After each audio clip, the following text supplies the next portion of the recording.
बच्चे हमारी दुनिया के प्रतिनिधि। इनके कंधों पर टिका है हमारी दुनिया के उज्जवल भविष्य का दारोमदार।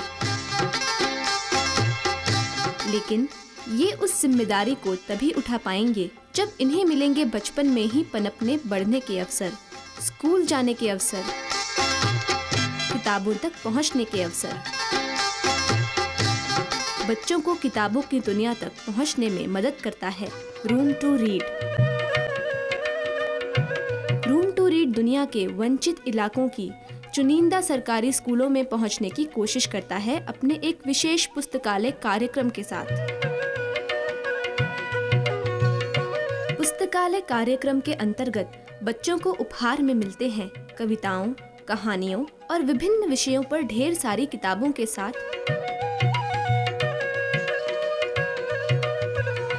उनकी दुनिया से संबंधित सुंदर पोस्टर। इसके साथ ही करवाई जाती है कई सारी गतिविधियां जो बच्चों में पढ़ने की आदत को विकसित करने में मदद करती हैं। रूम टू रीड अपने पुस्तकालय कार्यक्रम में बच्चों की भागीदारी सुनिश्चित करने के लिए स्कूलों में बनाता है बाल मंच के नाम से जानी जाने वाली बाल प्रबंध कमेटियां।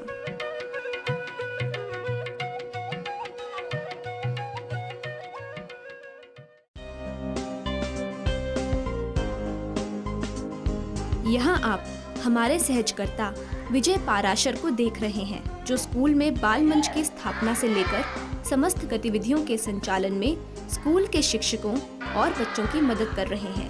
अच्छा बच्चों, कक्षा 2 में से किसको चुनते हो जिस पर पूरा भरोसा है? साधना खड़े हो, सब बच्चे ताली बजाएं। बाल मंच के लिए सदस्यों का चयन कक्षावार किया जाता है। कक्षा के सभी बच्चों की सहमति से ये सदस्य चुने जाते हैं। कक्षा पहली और दूसरी में से एक एक सदस्य को चुना जाता है। कक्षा तीसरी, चौथी और पांचवी में से 3-3 सदस्य चुने जाते हैं और कक्षा छठी, 7वीं एवं 8वीं में से हर कक्षा में से एक एक बच्चे को संचालन समिति के सदस्यों के तौर पर चुना जाता है। ये सभी सदस्य 3 से 6 माह के लिए चुने जाते हैं और उसके बाद कुछ दूसरे बच्चों को मौका दिया जाता है। बाल कमेटी के चयन के बाद बच्चों को पुस्तकालय के महत्व को समझने और उसके संचालन के बारे में जानकारी देने के लिए सदस्यों को प्रशिक्षण प्रदान किया जाता है। बच्चों को कई ऐसी बाल केंद्रित गतिविधियों से परिचित कराया जाता है जो उनमें किताबों को पढ़ने की आदत विकसित करने में मदद करती हैं।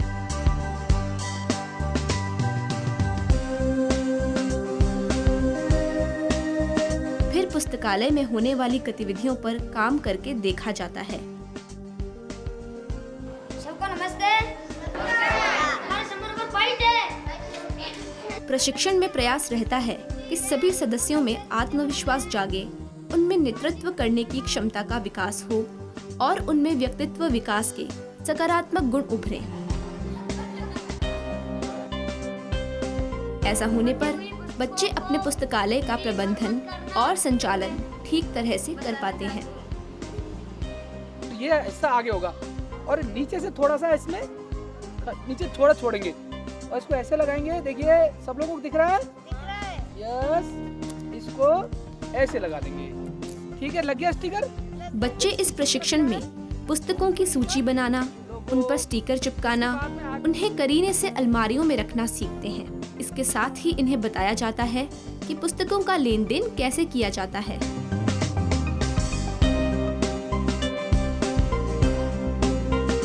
बाल पुस्तकालय को सजा संवार कर बच्चे दरअसल कला के माध्यम से रचनात्मक अभिव्यक्ति करते हैं। स्कूलों में हर कक्षा के लिए पुस्तकालय का एक कालांश निर्धारित होता है। स्कूल के सभी कक्षाओं के बच्चे अपने कालांश में पुस्तकालय में आते हैं।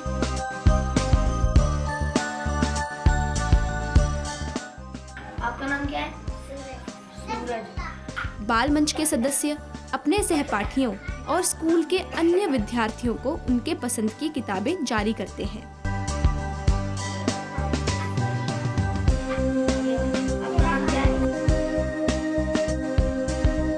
पुस्तकालय केवल कमरे में बंद वातावरण तक सीमित नहीं होता। स्कूल का कोई भी कोना बच्चों के लिए किताबें पढ़ने के लिए पुस्तकालय का हिस्सा बन सकता है।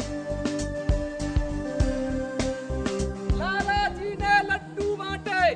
पुस्तकालय के बाल मंच की तरफ से स्कूल में बच्चों को कई किस्म के खेल खिलाए जाते हैं। ये खेल बच्चों के मानसिक और शारीरिक विकास में सहायक होने के साथ साथ उनमें ऊर्जा का संचार भी करते हैं। लाला जी ने लड्डू बांटे। लाला जी ने लड्डू बांटे।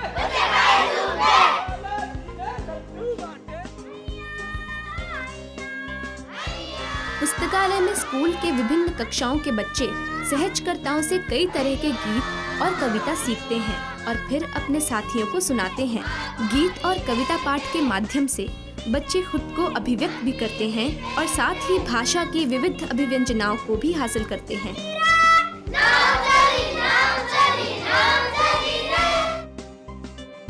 चित्र और कोलाज बनाना पुस्तकालय की एक और रोचक गतिविधि है। बाल मंच के बच्चे इसका नेतृत्व करते हैं। इस गतिविधि के माध्यम से बच्चे मिलजुल कर उन वस्तुओं, आकृतियों और घटनाओं को कैनवास पर उतारते हैं जिन्हें उन्होंने पुस्तकालय की पुस्तकों को पढ़ते हुए महसूस किया है।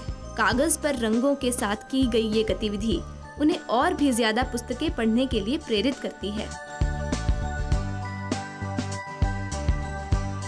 पुस्तकालय में ओरिगैमी की गतिविधि से बच्चे सीखते हैं कि किसी खास प्रक्रिया और नियमों का पालन करके ही किसी खास नतीजे को हासिल किया जा सकता है। इससे बच्चे नियमों में काम करना सीखते हैं, कठिन निर्देशों को पढ़कर समझना सीखते हैं।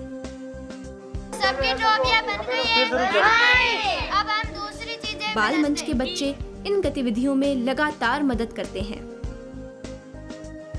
मिट्टी की आकृतियां बनाना पुस्तकालय कार्यक्रम की एक और रोचक गतिविधि है। किताबों को पढ़ने के बाद बच्चे जो महसूस करते हैं उसे मिट्टी के माध्यम से व्यक्त करते हैं। ये गतिविधि उन्हें और भी ज्यादा पुस्तकें पढ़ने को प्रेरित करती हैं। बाल मंच के बच्चे इसमें सहयोग करते हैं। ये गतिविधि बच्चों में एकाग्रता की भावना को बढ़ाती है।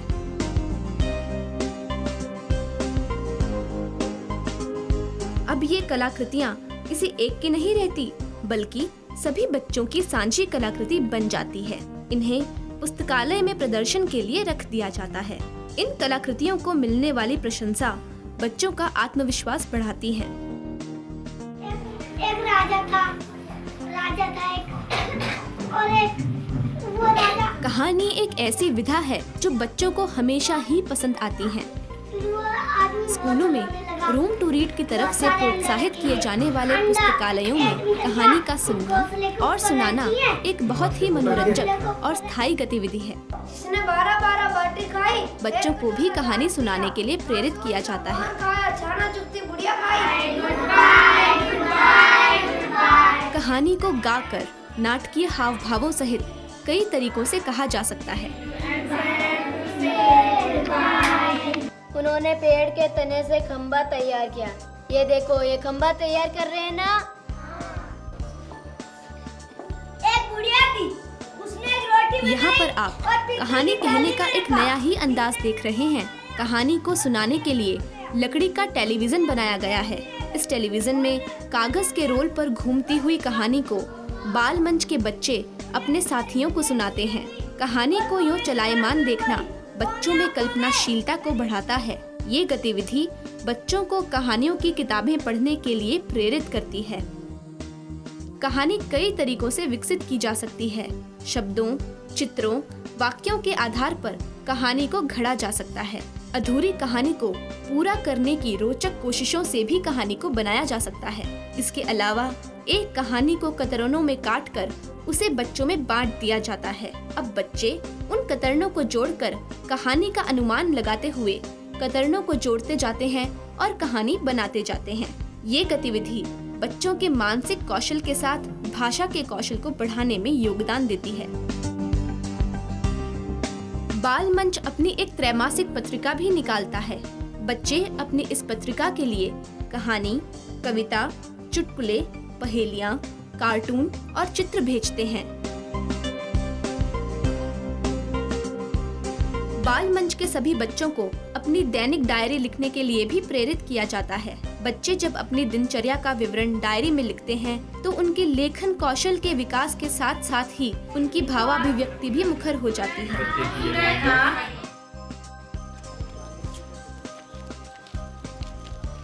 राम राम दादी, राम राम। बाल मंच के बच्चों को अपने समुदाय में जाकर जानकारियों का संकलन करने के लिए प्रोत्साहित किया जाता है। हर पंगा दे दिया। बड़ा तो देने हाँ, बड़ो मो लिखे कम। गांव के इतिहास, लोक नायकों, लोक कथाओं, मुहावरों, लोकोक्तियों और दूसरी जानकारियों का संकलन करते हैं। ये गतिविधि बच्चों में आत्मविश्वास पैदा करती है और उनमें पढ़ने के साथ लिखने की आदत को भी प्रोत्साहित करती है। राम राम सा। बाल मंच के बच्चों को अपने गांव, अपनी बस्ती में जाकर अध्ययन करना सिखाया जाता है। बच्चे किसी खास विषय पर सवालों की सूची बनाना सीखते हैं। फिर वे उन सवालों के जवाब में मिलने वाली सूचनाओं को अपने रजिस्टर में दर्ज करते चलते हैं। कई धंधा करो। ऐसा करते हुए बच्चों में बड़ों से सवाल करने का हौसला आ जाता है। इस प्रक्रिया द्वारा वे सूचनाओं के वैज्ञानिक संग्रहण और जवाबों का तार्किक विश्लेषण करके किसी नतीजे पर पहुंचना सीखते हैं।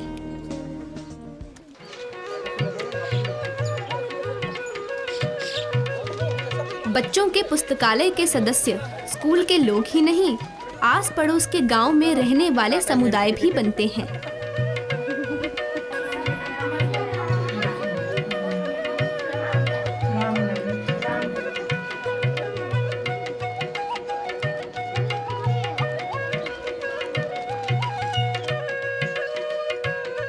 समुदाय में पढ़ने की आदत को विकसित करने के लिए कई दफा बच्चे खुद जाकर गांव में किताबें प्रदान करते हैं। बच्चे अपने से बड़ों की पसंद की किताबें गांव में नियमित रूप से जाकर देते हैं। गांव के बड़े बुजुर्ग भी बच्चों के पुस्तक प्रेम से प्रभावित हुए बिना नहीं रह पाते। वे अपने बच्चों से जानना चाहते हैं कि पुस्तकों में क्या लिखा हुआ है। कुछ सचान लगे। बच्चे अपने से बड़ों को जब कहानी की कोई किताब पढ़कर सुनाते हैं तो बड़ों को इस बात का बड़ा संतोष होता है कि वे भले ही अपने वक्त में अक्षर ज्ञान से वंचित रह गए, लेकिन उनके बच्चे अब पढ़ लिख कर नई दुनिया के साथ कदम ताल मिलाने को तैयार हैं। बच्चों के लिए भी अपने से बड़ों को पुस्तक से पढ़कर कहानी को सुनाना एक रोचक अनुभव बन जाता है। शुरू करें। बाल मंच हर माह प्रभारी शिक्षक व प्रधानाध्यापक की उपस्थिति में अपने किए कामों की समीक्षा के लिए बैठकें आयोजित करते हैं। प्रत्येक सदस्य अपना काम सबके सामने प्रस्तुत करता है। बैठक में तथ्यों के आधार पर चर्चा होती है। इस तरह की बैठकों से सदस्यों में तार्किक विश्लेषण और प्रबंधन कौशल का विकास होता है। पुस्तकालय को संचालित करने का अनुभव बच्चों को अपने जीवन में संगठित और व्यवस्थित होना सिखाता है। पुस्तकालय उनमें स्कूल के तमाम कामों में भागीदार होने का भाव जगाता है। हम बच्चे के नाखून भी देखेंगे, जिसका नाखून रहेगा। तभी तो वे अब स्कूल जाने से कतराने की जगह भागकर स्कूल जाने के लिए हर वक्त तैयार रहते हैं।